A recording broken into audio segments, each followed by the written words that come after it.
Үйге береке боп келдің, үйге мереке боп ендің, күнім қызым менің.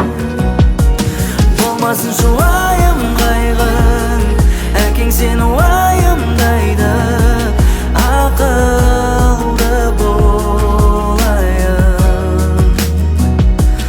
ақылды бол айым.